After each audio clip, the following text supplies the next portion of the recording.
Hello students. हमने इससे पहले वाले वीडियो में ना सेकेंड सेमेस्टर का को करिकुलर देखा था और इससे पहले वाले वीडियो में सबसे फर्स्ट वाले वीडियो में फोर्थ सेमेस्टर का को करिकुलर देखा था। अब हम देखेंगे फोर्थ सेमेस्टर के केमिस्ट्री का पेपर, क्योंकि अब इवन सेमेस्टर्स में एमसीक्यूज़ बेस्ड आएंगे। तो आपका भी इस बार वाला जो होगा वो फोर्थ सेमेस्टर होगा, तो वो भी इवन होगा। तो हम ऑब्जेक्टिव वाले क्वेश्चंस देख लेते हैं कि पिछले ईयर में कैसा आया था, ठीक है, ताकि आपको रफ आइडिया लग जाए कि किस टाइप के क्वेश्चंस पूछे जाते हैं, ठीक है। तो लेट्स स्टार्ट इट। तो फर्स्ट क्वेश्चन है कि extraction of a T and coffee work on the principle of. तो लिक्विड सॉलिड एक्सट्रैक्शन में होता है, क्योंकि ये जो टी होती है ना, ये isolated from a solid mixture होती है, और इसमें जो सॉल्वेंट यूज़ किया जाता है वो वाटर यूज़ किया जाता है। तो वाटर यहाँ लिक्विड है और टी यहाँ पे हमारा सॉलिड है, इसलिए लिक्विड सॉलिड एक्सट्रैक्शन होगा, ठीक है। तो ऑप्शन 3 करेक्ट होगा। Solid extraction works on a law which was given, तो नर्स्ट होगा, ठीक है। इन्होंने बताया था ना कि that control show a solute in a distributive across a immiscible solvent, ठीक है। क्वेश्चन नंबर 3 पे आते हैं। A metal ion form red chelate with dimethylglycosamine the metal ion. तो ये जो हमें रेड प्रेसिपिटेट मिलता है ना, जब हम निकल की रिएक्शन जो होती है डाईमेथिलग्लाइकोसामाइन से कराते हैं ना, यहाँ पे मैंने रिएक्शन लिख रखी है, हमें रेड प्रेसिपिटेट मिलता है, ठीक है। और जो डाईमेथिलग्लाइकोसामीन है ना, ये सॉल्युबल ना मेथनॉल और सोडियम हाइड्रोक्साइड में होता है, और ये फर्स्ट सेलेक्टिव ऑर्गेनिक रिएजेंट था एनालिटिक केमिस्ट्री में। अगर हमसे ये पूछ लिया कि फर्स्ट सेलेक्टिव ऑर्गेनिक रिएजेंट कौन था एनालिटिक केमिस्ट्री में, तो हम डाईमेथिलग्लाइकोसामीन करेंगे। ऑप्शन नंबर 3 करेक्ट हो जाएगा। क्वेश्चन नंबर 3 का ऑप्शन नंबर 3, ठीक है। फोर्थ वाला देखते हैं इसमें। In reverse phase chromatography the stationary phase is made on. Stationary मतलब भी स्थित होता है, मतलब मूवेबल नहीं होता है, तो वो नॉन पोलर होगा। इसमें ना नॉन पोलर में क्या क्या आ सकता है, पोरस सॉलिड आ सकता है, ग्लास आ सकता है, सिलिका और एल्यूमिनियम आ सकता है, ठीक है। ऑप्शंस को बदल बदल के भी दे सकता है। अब व्हाट इज़ इल्यूएंट एंड इल्यूशन, ये ना बहुत बेसिक है कि अगर हमें ना, ये एक प्रोसेस होता है जिससे हम जो होता है ना, एक सॉल्वेंट में ना अगर कुछ मिक्सचर रख दें और उस मिक्सचर से हमें आउट करना है, निकालना है वो अलग अलग आयंस कैसे इसमें है, हमें सेपरेशंस ऑफ आयंस इसमें करने होते हैं। मैं आपको एक वीडियो से, एक छोटी सी क्लिप से बताऊंगी, वेट। तो आइए समझते हैं हम लोग कि इल्यूशन क्या होता है, ठीक है। तो ये एक स्टेशनरी फेज है, ब्लू कलर का, आपको फिगर में दिख जाएगा, जूम कर लेती हूँ, ठीक है। और हम इसमें लोडेड सैंपल डाल लिए। इस लोडेड सैंपल में ना स्टूडेंट्स सॉल्वेंट भी है और हमारे कुछ आयंस है, मान लो आयंस A+, B+, C+, इस लोडेड सैंपल में मिक्सचर है, और हमें इस मिक्सचर से ना हमें वो सारे आयंस डिस्ट्रीब्यूट करने हैं। ये जो ग्रीन वाला जो है ना, इस ग्रीन वाले के अंदर हमारे कुछ आयंस है जो हमें आयंस सेपरेशन करने हैं। तो हर एक आयन का ना एक अलग ऑब्जर्व पावर होती है, ठीक है। तो ये देखो, ये जो इसमें अब फिगर नंबर 3 में देखेंगे, जो ग्रीन वाली है वो वीकर इंटरैक्शन है, ठीक है, और जो ऑरेंज वाली वो स्ट्रॉन्गर इंटरैक्शन है। अब हमें ये सारे आयंस जो है, ये ग्रीन, ये ऑरेंज, ये पिंक, ये जितने भी है ना, ये सब आयंस है, और हमें इस आयंस को निकालना है, सेपरेट करना है। तो सेपरेशन के लिए क्या होता है ना स्टूडेंट्स, कि हम अब हर एक की कैपेसिटी अलग अलग है, कुछ यहाँ तक चल के आएंगे, कुछ यहाँ तक चल के आएंगे। तो हम इस स्विच को धीरे धीरे घुमाते हैं और अपने डिज़ायरेबल जो होता है ना आयन सेपरेट कर लेते हैं। इसको ग्रीन वाले को पहले सेपरेट कर लिए सॉल्यूशन से, तो हमें मिल गया, हमें एक आयन मिल गया। अब फिर ये निकल गया, तो इसको आएंगे ऑरेंज वाले को सेपरेट आयन करने होंगे, क्योंकि ये ऑरेंज वाला मान लो A आयन है और ग्रीन वाला B आयन है, तो हमें सारे आयंस को एक मिक्सचर से अलग करना है। तो इसी प्रोसेस को हम इल्यूशन कहते हैं, ठीक है। आई होप आपको समझ में आ गया होगा। तो क्वेश्चन के अकॉर्डिंग ना इसका ऑप्शन A होगा, it a solvent that used for a separation for observant material from a stationary phase, ठीक है। अब दूसरे क्वेश्चन पे मूव करते हैं। ऑर्बिटल, क्वेश्चन नंबर 6 है, orbital which has lower energy than 4s। 4s देखना, 4s से लोअर एनर्जी, तो हम n+l का रूल का फॉलो करेंगे स्टूडेंट्स, ठीक है। तो इसमें है 4d, 4p, 3d and 3p। तो मैंने ऊपर कॉन्फ़िगरेशन लिख रखी है।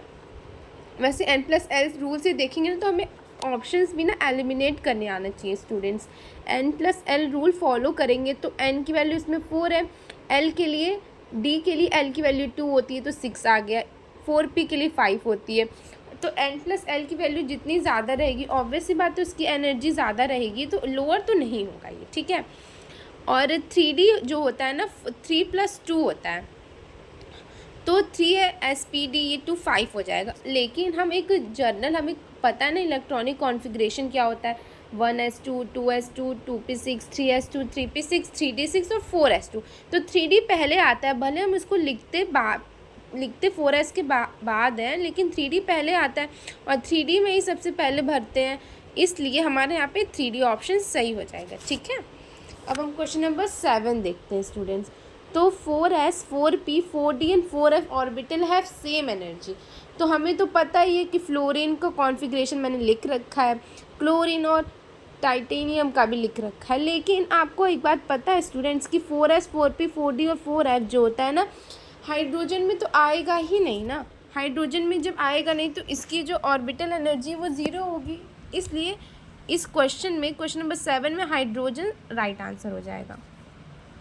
अब वैलेंस इलेक्ट्रॉन इन Fe2, तो इसका आंसर जो होगा वो 8 होगा, क्योंकि हम इलेक्ट्रॉनिक कॉन्फ़िगरेशन करते हैं ना, 1 मिनट में बता रही हूँ, इलेक्ट्रॉनिक कॉन्फ़िगरेशन करते हैं ना तो यहाँ पे आ जाएगा, 1 मिनट, इलेक्ट्रॉनिक कॉन्फ़िगरेशन करते हैं ना तो 1s2, 2s2, 2p6, 3s2, 3p6 आता है इसके Fe के केस में, इसलिए यहाँ पे 8 हो जाएगी, क्योंकि इसके आउटर मोस्ट शेल में 8 इलेक्ट्रॉन्स होते हैं, ठीक है। अब ये जो Z इफ़ेक्टिव वाला है ना, Z इफ़ेक्टिव न्यूक्लियर चार्ज, इसको निकालने के लिए हम फॉर्मूला यूज़ करते हैं Z इफ़ेक्टिव 11 - सिग्मा, ठीक है। सिग्मा यहाँ ना स्टूडेंट शील्डिंग कोफिशिएंट होता है, हम जो होता है ना Z- शील्डिंग इफेक्ट कहते हैं, और Z यहाँ पे ना एटॉमिक नंबर होता है, और सोडियम के केस में हमारा जो होता है एटॉमिक नंबर 11 होता है, तो 11 - सिग्मा। अब मैं आपको वीडियो में बताऊंगी कि अलग अलग S के लिए, P के लिए, D के लिए और F के लिए सिग्मास की वैल्यू डिफरेंट होती है, ठीक है। हम बात कर रहे थे ना कि हमें सिग्मा कैसे निकालना होता है, ठीक है। तो अगर हमारा जो इलेक्ट्रॉन प्रेजेंट S और P सब शेल में होगा ना स्टूडेंट्स, तो हम सिग्मा जो होता है ना 0.35 number of electron present in N shell करेंगे, and plus 0.85 number of electron present in N-1 shell करेंगे, ठीक है, एंड 1 रिमेनिंग कर देंगे, ठीक है। जब हमारा जो लास्ट इलेक्ट्रॉन है, वैलेंस इलेक्ट्रॉन है, वो SP सब शेल में होगा, ठीक है। सोडियम के केस में हमारा जो है ना last electron 1s2, 2s2, 2p6, 6, 7, 8, 9, 10, ठीक है, तो S सब शेल में होगा। अब अगर पूछ लिया हमसे कि when electron present in DF sub shell, DF sub shell में होगा, तब क्या करेंगे सिग्मा निकालने के लिए 0.35 number of electron present in D सब shell plus 1s remaining inner. जो होता है ना इसमें D सब शेल में अगर कोई इलेक्ट्रॉन है तो उनको 0.35 कॉन्ट्रीब्यूट करेंगे और बाकी को 1s रिमेन कर देंगे, ठीक है। स्टूडेंट्स हमें क्वेश्चन दिए गए थे सोडियम के रिस्पेक्ट में बताने के लिए ना, तो सोडियम के रिस्पेक्ट में बताने के लिए हम पहले इसका सिग्मा निकाल लेते हैं।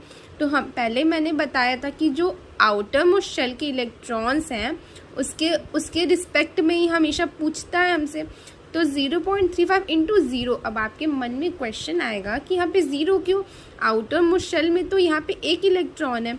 लेकिन स्टूडेंट्स ये बात ध्यान रखिए कि हमें 1 इलेक्ट्रॉन के रिस्पेक्ट में पूछ रहा है, तो मतलब इसको इंक्लूड नहीं करेंगे, क्योंकि यहाँ पे ये अपने आप को शील्डिंग इफेक्ट नहीं दिखाएगा, शील्डिंग इफेक्ट ये सब दिखाएंगे। अब एग्जाम्पल के तौर पर अगर हम यहाँ पे कुछ और ले लें, सोडियम जैसे एक क्वेश्चन देख लें, हम मैग्नीशियम ले लें, ठीक है, आपको क्वेश्चन से समझ में आएगा।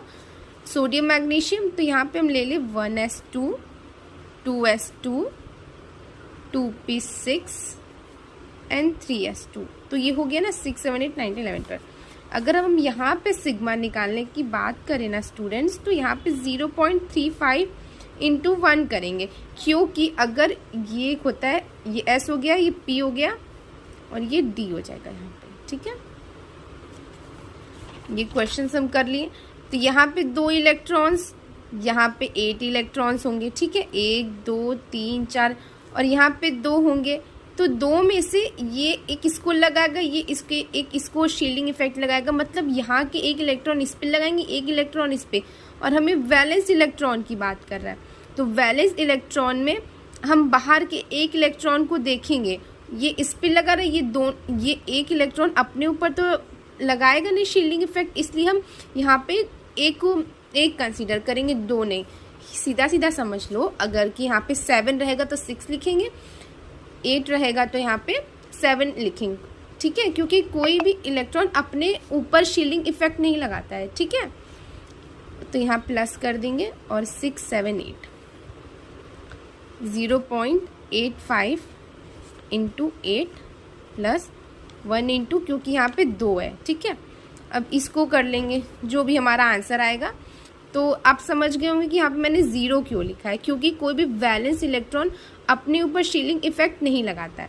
तो Z इफेक्टिव 11 माइनस 8.8 आया इन सबको सॉल्व करने के बाद, ठीक है, इसलिए हमारा 2.2 होगा। और हमारा जो होगा ना क्वेश्चन में भी, उसमें आंसर में 2.2 दिया होगा, तो वही आंसर करेक्ट होगा, ठीक है।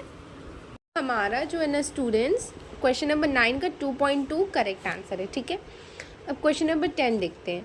For L equals to 2 the orbital is, तो ऑर्बिटल जो होगा ना स्टूडेंट्स, वहाँ पे D होगा। अब आप पूछोगे कैसे, तो देखो D ऑर्बिटल इसलिए होगा क्योंकि हम जानते इफ़ N इक्वल्स टू 4 या N equals to whatever number, तो उसका L जो होता है ना N-1 होता है, ठीक है। अब L इक्वल्स टू 2 है, तो इसका जो N होगा वो ऑब्वियस सी बात है इससे L से एक बड़ा ही होता है। तो अगर L की वैल्यू 2 है तो D के लिए ही L की वैल्यू 2 होती है, ठीक है। आई होप आपको समझ में आ गया होगा। क्वेश्चन नंबर 11 देखते हैं। कोर इलेक्ट्रॉन्स इन सोडियम इस, कोर इलेक्ट्रॉन्स ना स्टूडेंट्स वो होते हैं जो वैलेंस इलेक्ट्रॉन के अंदर आते हैं, ठीक है। अब हमने इससे पहले वाली जो हम Z इफेक्टिव निकाले थे, उसमें मैंने आपको बताया था कि जो N-1 शेल होते हैं उसको कहते हैं, तो 10 होगा यहाँ पे। असर्टेनिटी प्रिंसिपल वॉज प्रपोज्ड बाय, तो हाइजेनबर्ग ने कहा था। हाइजेनबर्ग ने एक स्टेटमेंट दिया था, जो मैंने लिखा है यहाँ पे, कि we can't know both the position and speed of a particle such as a position speed of a particle such as a proton and electron. सीधा सीधा आप समझ लो, इन्होंने ये बताया था ना कि कोई भी पार्टिकल जो है हम उसकी पोजीशन और स्पीड एक्यूरेट एग्जैक्ट टाइम पे, एक पर्टिकुलर टाइम पे नहीं बता सकते, ठीक है। तो ऑप्शन सी सही हो जाएगा। Move to the another question students. The element which non spherical outermost orbital, तो देखो सबका इलेक्ट्रॉनिक कॉन्फ़िगरेशन मैंने यहाँ पे रफली किया हुआ है। तो देखो इसका जो बोरॉन होता है ना स्टूडेंट्स, इसका आउटर मोस्ट शेल जो होता है पी होता है, और पी हमें पता ही है कि वो डम्बल शेप का होता है, ठीक है, इसलिए नॉन स्फेरिकल। स्फेरिकल मतलब सर्कल होता है ना स्टूडेंट्स, तो इसलिए ये बी ऑप्शन होगा। अरे बी बोरॉन होगा और फर्स्ट ऑप्शन सही होगा। मैंने आपको बताया ना स्टूडेंट्स की नॉन स्फेरिकल, तो ये देखो ये पी होता है, ये पी सबशेल होता है, ये मैंने डबल बना दी, हटाओ दोबारा बनाती हूँ, ये पी सबशेल होता है, ठीक है। तो ये कहाँ स्फेयर है, ये स्फेयर है नहीं ना, ये तो स्फेयर है ही नहीं, इसलिए ये जो होगा नॉन स्फेरिकल होगा। तो हमारा बोरॉन वाला ही सही हो जाएगा। मुझे लगा मुझे आपको डायग्राम बतानी चाहिए, ठीक है। Move to the another question students. तो electromagnetic radiation was highest wavelength, highest wavelength. तो मैंने ना यहाँ पे एक ट्रिक लिखी है आप लोगों के लिए, आप लोगों ने ये बहुत बहुत बहुत हेल्पफुल करी कि आप लोग अभी इसको कॉपी पेन निकाल के लिखो। ये जो मैंने ऊपर से नीचे लिखा हुआ है ना, ये जो वेवलेंथ की डिक्रीजिंग ऑर्डर है स्टूडेंट्स, सबसे ज़्यादा जो होता है ना रेडियो वेव्स की वेवलेंथ होती है, तो इसको आप इस ट्रिक से याद कर सकते हो, remember me I visit your ex girlfriend. ठीक है, ये ट्रिक याद कर लो स्टूडेंट्स, आपको बहुत ज़्यादा हेल्प करेगी, बहुत बहुत बहुत ज़्यादा हेल्प करेगी। हाँ कर लेना, ठीक है। Who predict the dual nature of matter, तो ल्यूइस डी ब्रोगली ने बताया था, ठीक है। और श्रोडिंगर जो थे ना स्टूडेंट्स, जो ऑप्शन नंबर सी है 3 है, उन्होंने वेव नेचर के बारे में बताया था, ठीक है। Move to the another question, the number of orbitals in n equals to 4, तो ये फार्मूला होता है n स्क्वायर, तो 4 का स्क्वायर करेंगे 16 आ जाएगा, ठीक है। The total wave function of molecule according to VBT, तो क्वेश्चन ऑप्शन नंबर 3 सही हो जाएगा, ठीक है। द रिलेशन, ये जो होता है ना हाइजेनबर्ग का, ये जहाँ पे x जो है ना स्टूडेंट वो पोजीशन है और p यहाँ मोमेंटम है, लेकिन हमने पिछले तो स्पीड पर बताया, मैंने पिछले वाले क्वेश्चन में स्पीड बताया, तो मोमेंटम की जो फॉर्मूला होता है ना student, p equals to m और v होता है, p इक्वल्स टू mv, ठीक है। v जो है स्पीडी है, इसलिए आप इसे बोल सकते हो डिस्टेंस या मोमेंटम, या डिस्टेंस या स्पीड, दोनों ही चीज़ें सही हैं, ठीक है। Move to the another question, which of the following is de Broglie equation, तो फर्स्ट वाला ऑप्शन सही हो जाएगा, और सेकेंड वाले को हम प्लांक्स थ्योरी कहते हैं, equals to SC upon lambda, third वाले को बोहर मॉडल कहते हैं, और फोर्थ वाले को न्यूटन्स वाला, ठीक है। Which of the following is largely used in photochemical cell, तो स्ट्रांसियम होगा, CS है, ठीक है। Which of the following relates to light both as wave function as well as particle, question number 21 हम देख रहे हैं स्टूडेंट्स, तो ये इसका आंसर ना इक्वल्स टू MC² भी हो सकता है, इक्वल्स टू Hμ भी हो सकता है। मैंने सर्च किया है वेबसाइट पे, थोड़ा देखा है, मुझे भी डाउट हो रहा था, लेकिन इसका जो आंसर होगा ना दोनों हो सकता है, ठीक है। और क्वेश्चन नंबर, लेकिन मुझे जहाँ तक लगता है प्रेफर ना फोर्थ वाला करना, ठीक है। और इसका जो डिफ्रैक्शन इंटरफ्रैक्शन है वो वेव नेचर को बताता है, मान लो पूछ लिया तो। The phenomena of resonance is explained VBT valence band theory, the coefficient of atomic orbital in sp2 hybrid orbital, पता है student coefficient of atomic orbital ना परसेंटेज ऑफ s कैरेक्टर को ही बताता है बेसिकली, तो 1/√3 होगा, ठीक है। मैंने इसका एक रफ डायग्राम भी दिखा है, मैं एक मिनट में आपको दिखा रही हूँ, मिल जाए तो। ये देखो, ये जो sp2 है ना, देखो परसेंटेज ऑफ s कैरेक्टर्स, तो 1/√3 1/√3 1/√3 ये वेव इक्वेशंस है, तो 1/√3 ही होगा। मैंने श्योरिटी के लिए दिखा दिया ताकि आप लोग को डाउट ना हो कि कहाँ से आए, तो ये आप जब पढ़ोगे ना अच्छे से श्रोडिंगर वेव इक्वेशन, तो उसमें वहाँ पे अच्छे से दिया, और मैं तो आपको कहूँगी SP SP2 SP3 ये सब अच्छे से पढ़ लेना, ठीक है, कि कोफिशिएंट ऑफ एटम्स कैरेक्टर, ठीक है।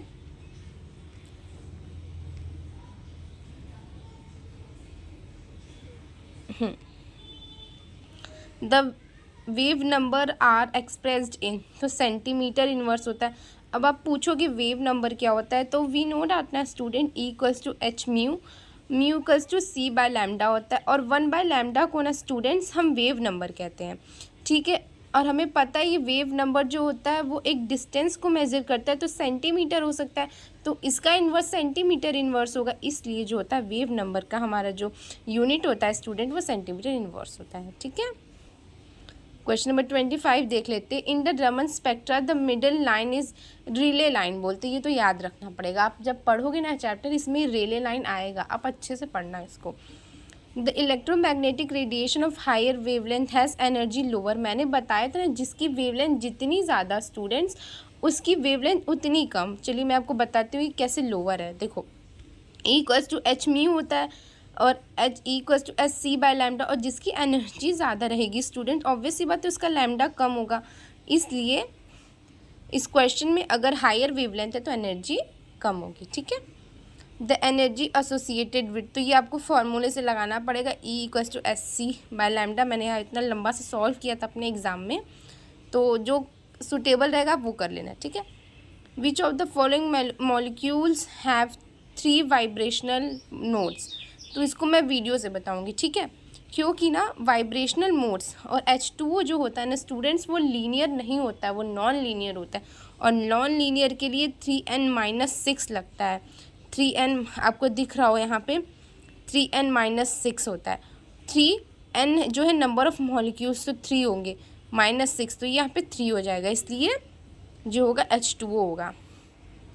The selection rule for pure rotational Raman spectra, तो ये सेकेंड ऑप्शन सही हो जाएगा स्टूडेंट्स, ठीक है। Which of the following will not show IR spectra, तो देखो स्टूडेंट, इंफ्रारेड स्पेक्ट्रोस्कोपी तभी एग्जिस्ट करता है जब हमें जो डाइपोल मिले, डाइपोल मूवमेंट मिले, मतलब पोलर मॉलिक्यूल्स मिले, ठीक है, पोलर मॉलिक्यूल्स। तो पोलर मॉलिक्यूल्स जो होते हैं IR एक्टिव होते हैं, और ये तो पोलर है ही नहीं, इसमें हाइड्रोजन में इलेक्ट्रोनेगेटिविटी का डिफरेंस ही नहीं है स्टूडेंट्स, इसलिए हमारा फोर्थ ऑप्शन सही हो जाएगा। Move to the another question, ठीक है। 31 देखते हैं।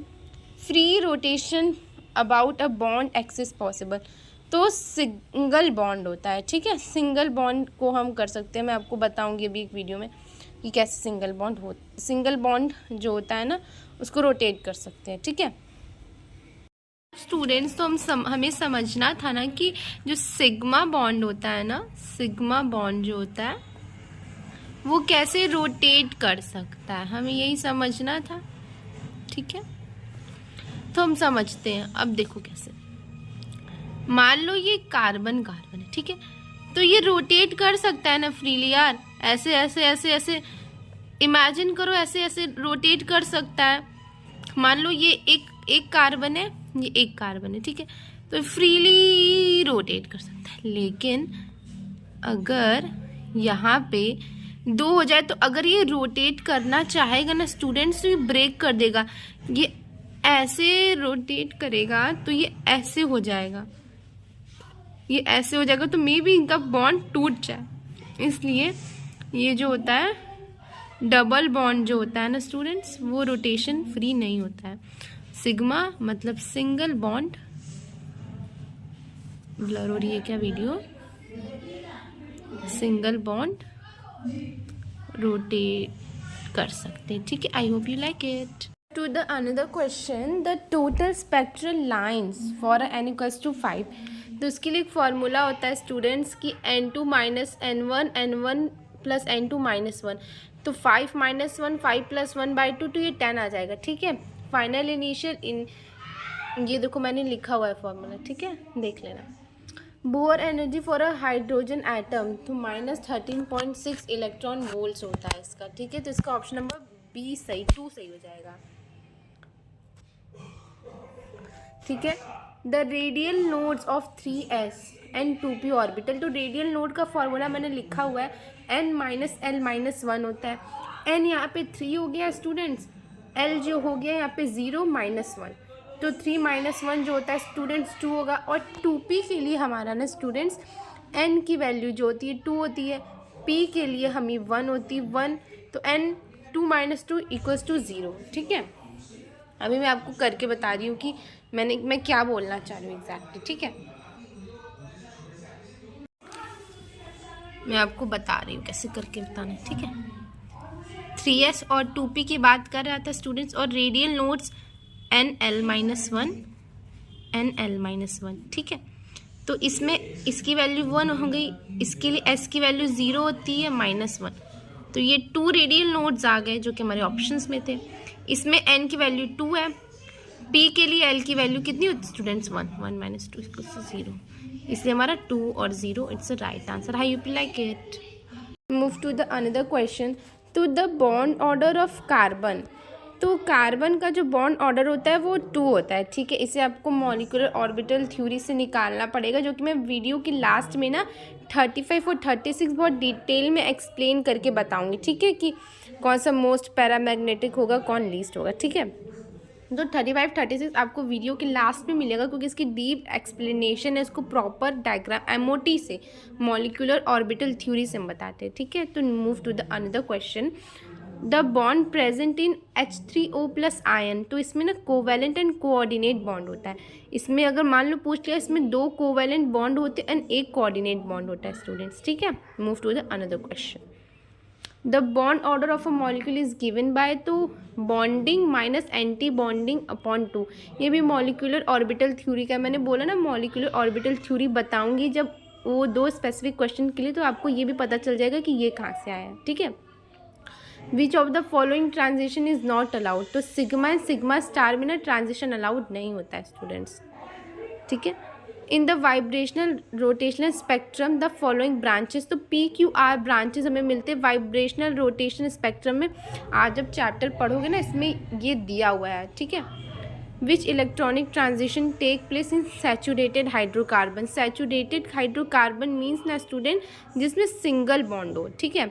तो सिंगल बॉन्ड जिसमें हो तो उसको हम सैचुरेटेड कहते हैं। मान लो सैचुरेटेड हाइड्रोकार्बन्स ना देकर आपको मेथेन, एथेन, प्रोपेन ये सब दे दिया, एल्केन ग्रुप दे दिया, तब भी आप सिग्मा टू सिग्मा स्टार लगाओगे, ठीक है। Ultraviolet UV spectroscopy is based on, तो वाइब्रेशन होगा इसमें, ठीक है, वाइब्रेशन।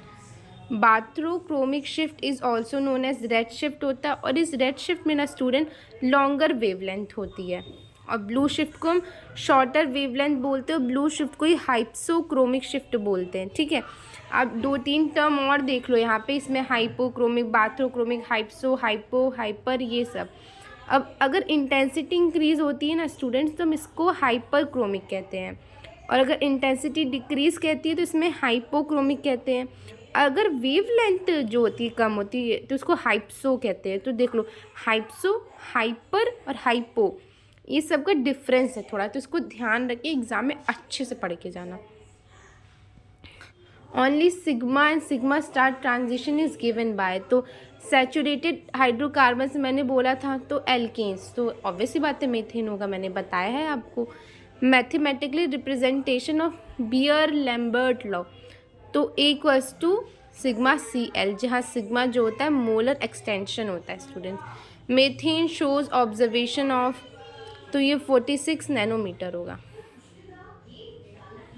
ठीक है। The lambda max in benzaldehyde, इसका थोड़ा डाउट है, अब मैं क्लियर बाद में इसको वीडियो के एंड में बताऊंगी। The reason of UV spectrum, तो 2000 से 4000 एंगस्ट्रॉम होता है। इसकी सिग्मा की जो वैल्यू होती है वो आपको याद करनी पड़ेगी, litre, molar inverse, centimetre inverse होती है यहाँ पे, ठीक है।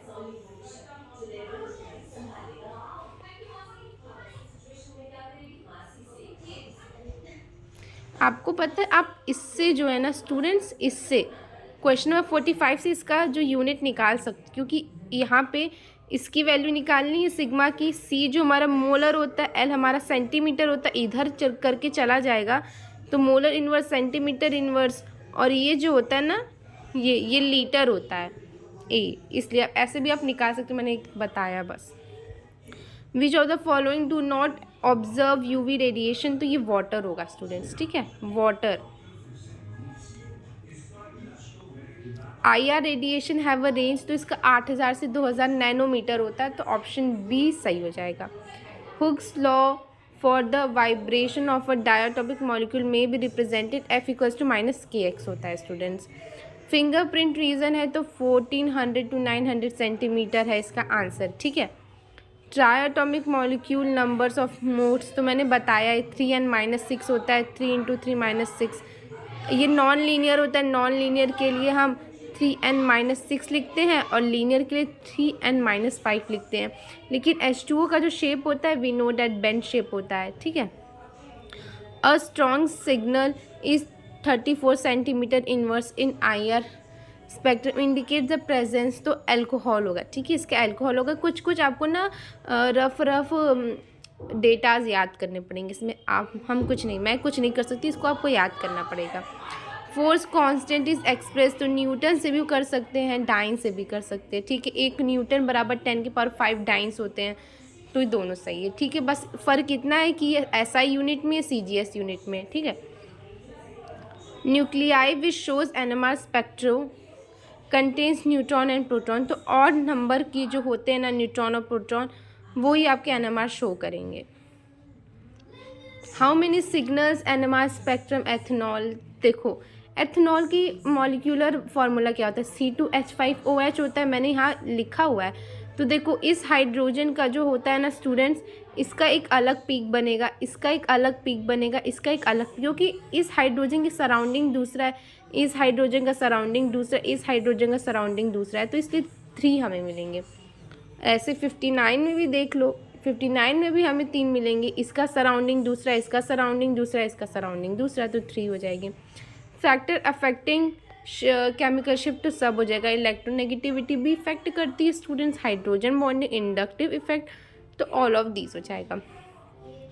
इन NMR spectroscopy TMS try methyl silicate, ये स्टूडेंट ना बहुत इंपॉर्टेंट होता है, तो इसका आपको स्ट्रक्चर ये सब याद होना चाहिए। फॉर्मूला क्या होता है, the unit of coupling constant J is cycle per second, ठीक है, ये होगा।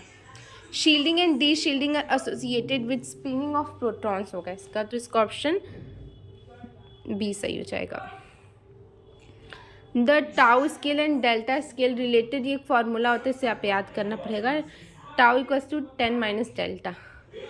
अभी क्वेश्चन है 65 की, if the chemical shift delta scale is 4.4 then on a delta scale value tau would be, तो tau equals to 10 minus delta होती है, डेल्टा की वैल्यू हमें दी हुई है स्टूडेंट्स 4.4, तो 10 माइनस 4.4 तो इट्स 5.6, ठीक है।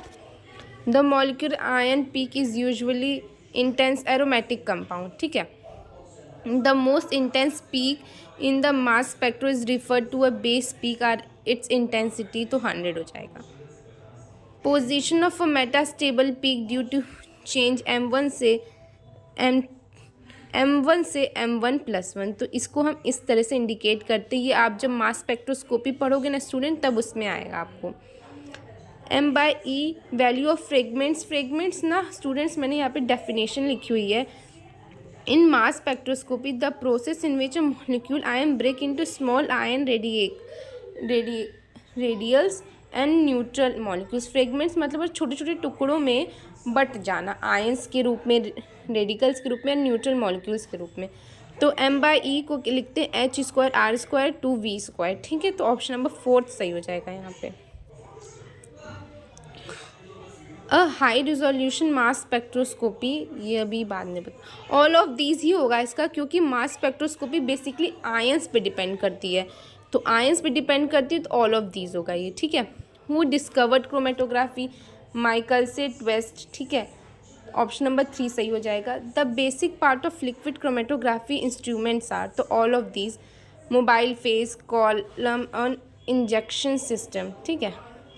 Synthesize ion exchange resins have widely been use, to all of these हो जाएगा। Water softening, ion separation, water deionization, ये सब में यूज़ होता है। Which of following supports are use, partition, column chromatography, तो all of this, starch, glucose, silica gel, ये सब यूज़ होता है, ठीक है। चूज़ द रॉन्ग ऑप्शन, तो गैस एक्सट्रैक्शन जैसी कोई चीज़ नहीं होती है स्टूडेंट्स, ठीक है। तो ये केमिस्ट्री के पूरे 75 क्वेश्चन थे। अब मैं आपको अभी जो मैंने 2 क्वेश्चंस बोले थे MOT के बताने के लिए, अब उस 2 क्वेश्चंस के बारे में डिस्कस कर लेते हैं और वीडियो को एंड करते हैं, ठीक है। हेलो स्टूडेंट्स, तो हमने पहले ही मैंने बोला था कि मैं क्वेश्चन नंबर 35 और 36 कराऊंगी, तो अब देखते हैं कि MOT से, मॉलिक्यूलर ऑर्बिटल थ्योरी से, क्वेश्चन नंबर 35 और 36 सॉल्व कैसे करेंगे। लेकिन उससे पहले मैं आपको बता दूं पैरामैग्नेटिक क्या होता है। तो देखो पहले पैरामैग्नेटिक क्या होता है, पहले इसके बारे में डिस्कस तो कर लें।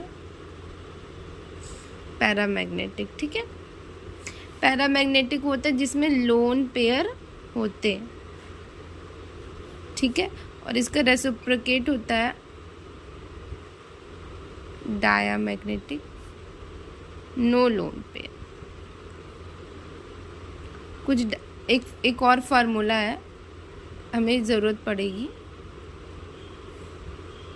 बॉन्ड पेयर या बॉन्ड ऑर्डर, ठीक है, दोनों एक ही चीज़ है।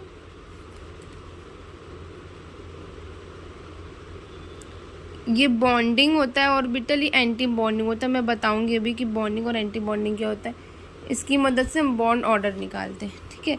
ये 2 चीज़ें हैं जो हमें MOT बताता है, ठीक है।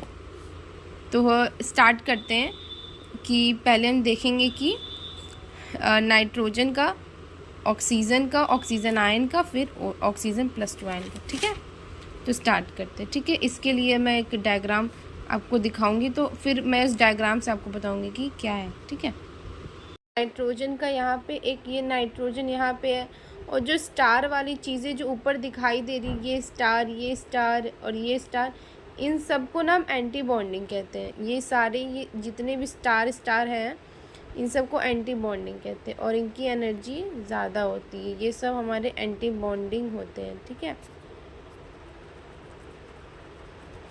ये सब हमारे एंटी बॉन्डिंग होते हैं। तो हमें तो पता ही लगाना है कि पैरामैग्नेटिक और डायामैग्नेटिक कौन सी चीज़ है।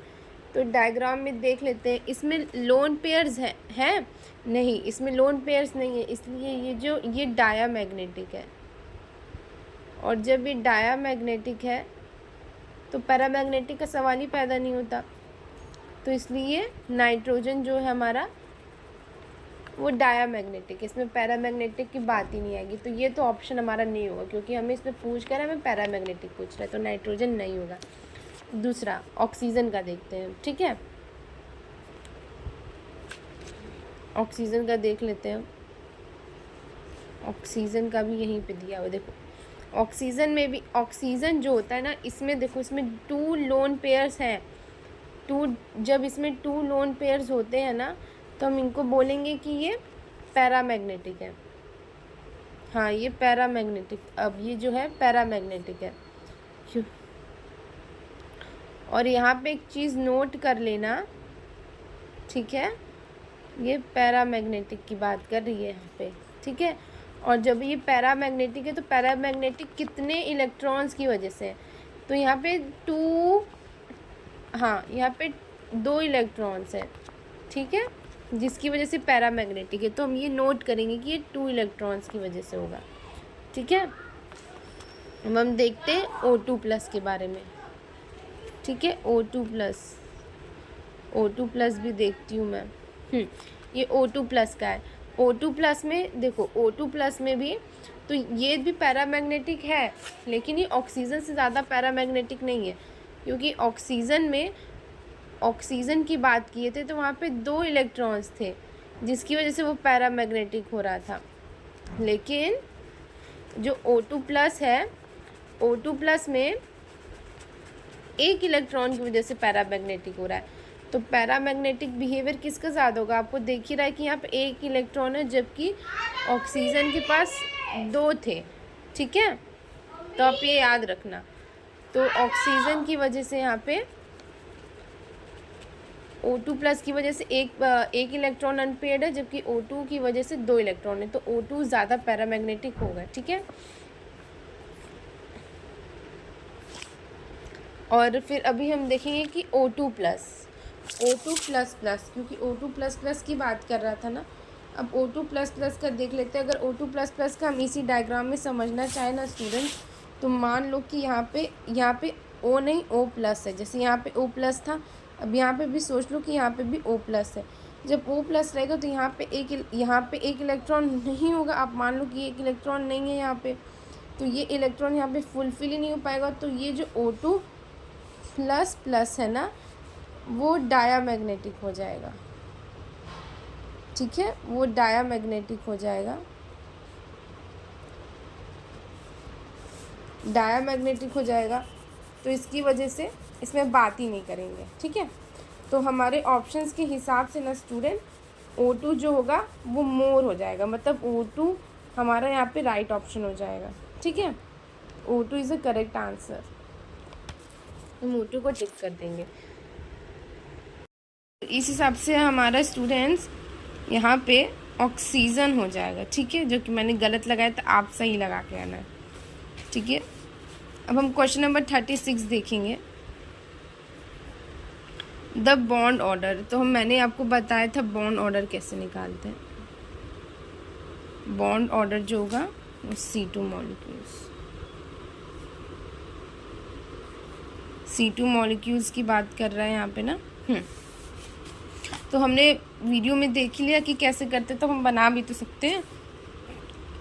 देखो, ये एक कार्बन 6, ये एक कार्बन 6।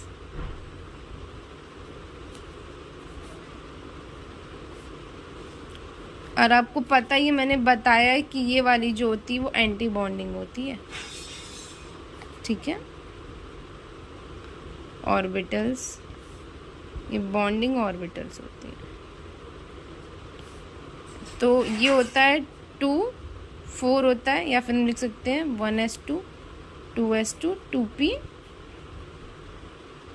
1 2 2p2, ठीक है। हम देखते हैं, यहाँ पे एक इलेक्ट्रॉन भरा, यहाँ पे एक इलेक्ट्रॉन भरा, यहाँ पे तो हम इसको भर देंगे, ठीक है।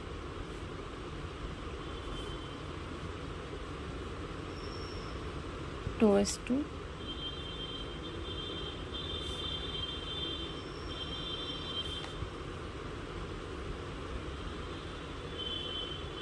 ठीक है। ये देखो सिग्मा स्टार यहाँ पे सिग्मा स्टार 2s होगा, यहाँ पे नहीं होगा, यहाँ पे होगा सिग्मा स्टार 1s, यहाँ पे सिग्मा 1s 2s2। अब हमें एक p ऑर्बिटल की ज़रूरत है, तो हम वही p ऑर्बिटल, यही तो डिसाइड करता है कि पैरामैग्नेटिक होगा कि डायमैग्नेटिक। तो 2p2 होता है, ठीक है। तो हम 1 2 बना देते हैं, यहाँ पे 1 2 बना देते हैं, ठीक है।